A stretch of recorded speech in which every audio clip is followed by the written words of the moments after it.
In this video, I'll show you how to recover Gmail account password without recovery email and phone number. It is a straightforward and clearly described in the video, so follow all the steps.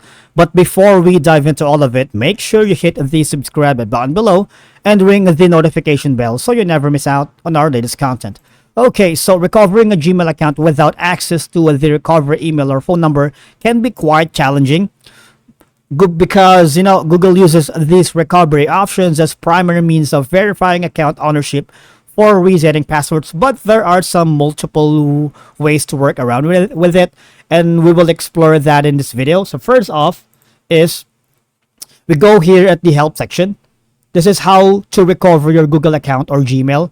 Say for example, if you forgot your password, username, or you can't give a verification codes, follow these steps to recover your Google account. That way you can use services like Gmail, Photos, and Google Play. So here, if you forget your passwords, you're gonna click on the these steps right here to recover your Gmail account. So you will be asked some questions or to confirm if it's your account. Answer the questions as best as you can. All right. So if you can do that, if you can provide all the answers, you will not going to need any recovery email and phone number, and you would be able to successfully recover your account. All right. But instead, if you forgot the email address you used to sign in, to find your username, you need to follow these steps. All right, right here.